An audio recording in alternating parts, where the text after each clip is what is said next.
तो guys finally आज हम बात करेंगे लुकिसम के चैप्टर नंबर 605 के बारे में। और इसका इंग्लिश वर्जन इस बार इंटरनेट में काफी देर से रिलीज हुआ है। इस चैप्टर ने मुझे काफी इंतजार करवाया क्योंकि कोरियन वर्जन को एक्सप्लेन करने में मुझे मजा नहीं आता। खैर पिछले चैप्टर में हमने देखा था गिल्टे किम ने मामा जी के कुल्हाड़ी मार के जमीन में लेटा दिया था उन्हें, और काफी सारे लोग उम्मीद कर रहे थे कि काश जिन्यूंग पार्क मरा ना हो। लेकिन आज की वीडियो की शुरुआत में हम साफ साफ देख सकते हैं जिन्यूंग पार्क के कुल्हाड़ी घुप चुकी है, आंखें सफेद पड़ चुकी है, काफी सारा खून बह चुका है, जिसका मतलब है जिन्यूंग पार्क का निपटना तय है। जिन्यूंग की ऐसी हालत देख के वर्कर्स के बंदों की हालत खराब हो जाती है और कहते हैं क्या वो मर गया? इसको ठिकाने लगाओ। आखिर तुम किस चीज का इंतजार कर रहे हो? और जाओ डैनियल पार्क को मेरे पास लेके आओ। उसे जिंदा रखने की कोई जरूरत नहीं, उसे मेरे पास लेके आओ मुर्दा।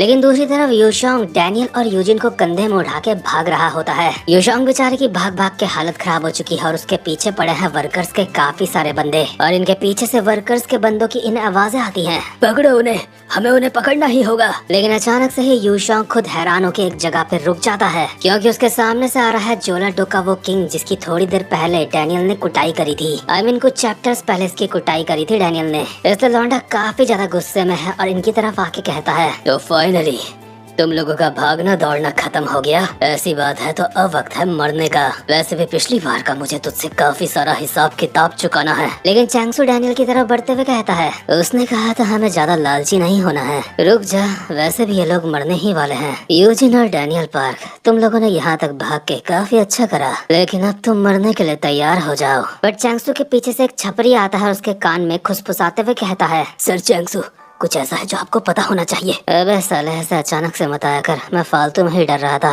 लेकिन सर मैं आपको बताना चाहता हूँ जिन्यूंग पार्क मारा गया। ये बात डैनियल भी सुन लेता है और ये सुन के उसके होश उड़ जाते हैं, इसलिए अपने मन में कहता है क्या अंकल अब नहीं रहे? लेकिन चैंगसू डैनियल की तरफ बढ़ते हुए अपनी कोट से एक चाकू निकाल कर कहता है, उस मैक्सिकन बंदे ने सच में ये करके दिखाया। मैंने उम्मीद नहीं करी थी वो इतना ज्यादा थका होने के बावजूद भी मिरर किंग को मार देगा। लेकिन अभी अगर मुझे ऑर्डर्स फॉलो करने होते तो मैं तुम लोगों को जेम्स ली के पास लेके जाता, लेकिन मैं नहीं चाहता तुम जिंदा रहो, क्योंकि मैंने अगर तुम लोगों को मारा नहीं तो कल के दिन तुम वापस आओगे बदला लेने। वैसे भी पहले ही टॉम ली की वजह से मेरी नींद हराम हुई पड़ी है। लेकिन डैनियल यूशोंग को कहता है, भाई मुझे जमीन में रख दे नीचे। डैनियल की बात सुन के यूजिन कहता है, डैनियल पार्क आखिर तुम ये क्या कर रहे हो? तुम अपनी ऐसी हालत में उससे फाइट नहीं कर सकते। यूजिन बोल भी सही रहा है, डैनियल खड़ा होने के भी लायक नहीं। वो जमीन में नीचे उतर तो गया है लेकिन उतर के भी रेंग ही रहा है और खून थूक रहा है लगातार, और अपनी ऐसी बेकार हालत में खुद से कहता है अपने मन में, ये भी सबसे ज्यादा बेकार चीज हो रही है। ऐसा लग रहा है मेरे शरीर के अंगों ने काम करना बंद कर दिया है। मैं तो अभी ठीक से सांस भी नहीं ले पा रहा हूँ। आखिर मैं ऐसी हालत में इन लोगों से कैसे लड़ूंगा?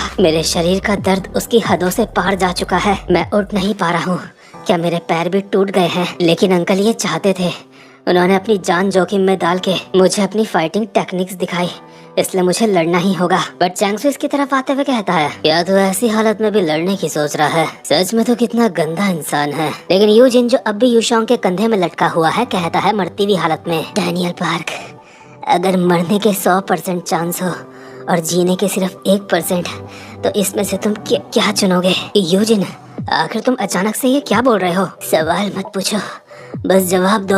ऑफ कोर्स मैं जीने का वो 1% चांस चुनूंगा। दूर से इनकी ये बातें सुनते ही चैंगसू को अंदाजा हो गया है इनके दिमाग में कुछ चल रहा है, इसलिए भागते हुए इनकी तरफ आके कहता है, पकड़ो सालों को। लेकिन चैंगसू के वहाँ तक पहुँचने से पहले यूजिन ने यूशोंग को बोलकर डैनियल को भी पहाड़ी से नीचे धक्का दे दिया और खुद भी दोनों कूद गए। वैसे दिखाया नहीं गया है गिरे कैसे, लेकिन ऐसे ही गिरे होंगे। और गिरते गिरते यूजिन कहता है, अगर ऐसी बात है तो ठीक है, जिंदा बच के दोबारा मिलेंगे। और ये तीनों चैंगसू लोगों की आंखों के सामने पहाड़ी से नीचे गिर जाते हैं। लेकिन अच्छी बात मुझे ये लगी कि नीचे पानी है, सीमेंट नहीं है या फिर जमीन नहीं है, नहीं तो सारों का सर फूटता नीचे जाके। लेकिन पानी भी ऊपर से गिरने में काफी हार्ड लगता है। और जैसे ये लोग पानी के ऊपर बस गिरने ही वाले थे, अगले सीन में इस सबको एक बुरे सपने की तरह देखते हुए सेकंड बॉडी डैनियल की आंखें खुलती है हैरान होके। बिग डैनियल तो पानी में गिरा भी नहीं, लेकिन पसीने से फिर भी इतना ज्यादा तर है जैसे मूद होके आया होगा, और बहुत ही हैरानी में अपनी जगह से उठता है। इसके मन में काफी सारे सवाल दौड़ने लगते हैं, क्या मैं अपनी इस बॉडी में उड़ गया? लेकिन आखिर मैं भी अपनी इस बॉडी में क्यों जाग रहा हूँ? क्या मेरा दूसरा शरीर बेहोश हो गया है?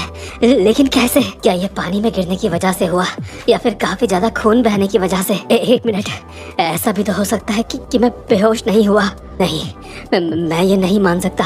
मैं मरा नहीं हूँ, या फिर ये सच है। डैनियल का सर फटा जा रहा होता है ये सोचते हुए कि शायद उसकी फर्स्ट बॉडी निपट चुकी है। और इसके अगले सीन में हम देखते हैं एली जैंग को, जो फर्स्ट जनरेशन के एक बंदे की छाती में लात मार के कहता है, चल बे बोलना स्टार्ट कर, तेरा असली मकसद क्या है? क्या वो वर्कर्स को खत्म करना था? इस बंदे की गर्दन में लात लगी हुई है, फिर भी कहता है, हम बस ऑर्डर्स फॉलो कर रहे हैं, हमें बाकी नहीं पता। लेकिन अभी अभी मुझे एक बहुत ज्यादा दिलचस्प कॉल आई है। तुम्हारे मालिक लोग वो डैनियल और यूजिन है ना? मुझे पता चला है अभी अभी वो दोनों मर चुके हैं। ये सुन के एली हैरान हो जाता है। और दूसरे सीन में जोहान ने जिन बंदों को पेला है वो भी जोहान को यही बताते हैं। जोहान कहता है, क्या डैनियल पार्क नहीं रहा? क्या बकवास है। यूजिन और डैनियल पार्क इतनी आसानी से नहीं मर सकते। जिसने भी तुम लोगों को ये खबर दी है वो गलत है। और इसके अगले सीन में कुरोदा र्यूहे को भी यही बात बताई जा रही होती है कि वो दोनों निपट चुके हैं। कुरोदा के सामने वाला फर्स्ट जनरेशन का बंदा कहता है, ये सच है, वो लोग एक पहाड़ी से गिर के मर गए। कोई नॉर्मल इंसान भी वहाँ से गिर के मर जाता,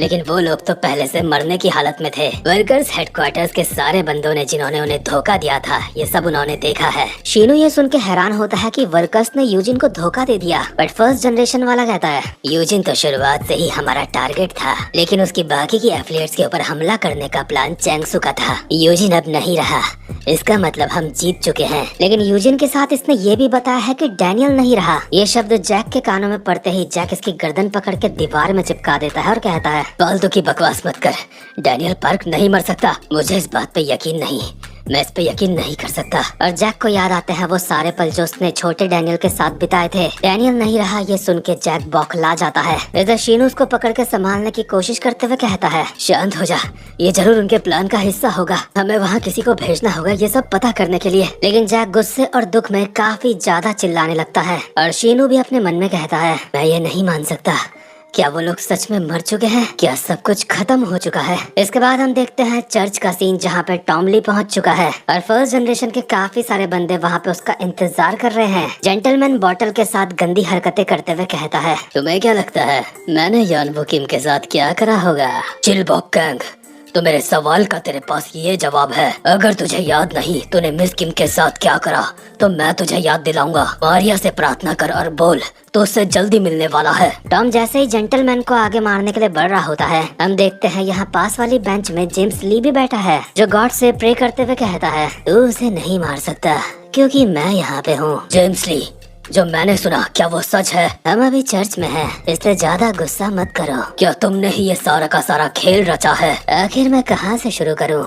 ऐसी काफी सारी बातें हैं जो मैंने तुम्हें बताई नहीं। फॉर एग्जाम्पल, तुम्हें टारगेट करने का ऑर्डर देना, या फिर यानवो किम को पकड़ने का ऑर्डर देना, या बेकोनो को खत्म करने का, या फिर गैब्रियोंग किम को खत्म करने का। ये बातें सुनकर टॉम इसके ऊपर खतरनाक सा पंच बजा देता है, जिससे वो बेंच टूट जाती है जिसमें जेम्स बैठा था। बट जेम्स बहुत ही आसानी से इसके हमले से बच चुका है और इसके गाल में हाथ लगा के कहता है, इतना जोश में मत आ, तू देख रहा है ना आज मैं बिजी नहीं हूँ, मुझे वर्कर्स के शिकार को खत्म करना होगा। लेकिन यार जेम्स ने जिस नजाकत के साथ टॉम के गाल में हाथ लगा रखा है ना, ये देख के दोनों मुझे हस्बैंड वाइफ लग रहे हैं। जेम्स वो वाइफ लग रही है जो अपने पियक्कड़ पति को बहुत प्यार से कहती है, अजी बस करो ना, इतना गुस्सा सही नहीं। खैर गाइस, इसी के साथ ये चैप्टर यहीं पे खत्म होता है। उम्मीद करता हूँ कि आपको आज की वीडियो भी अच्छी लगी हो, इसलिए मन हो तो लाइक वाइक कर लेना। अब मैं मिलूंगा आपसे अपनी नेक्स्ट वीडियो में, तब तक के लिए गुड बाय।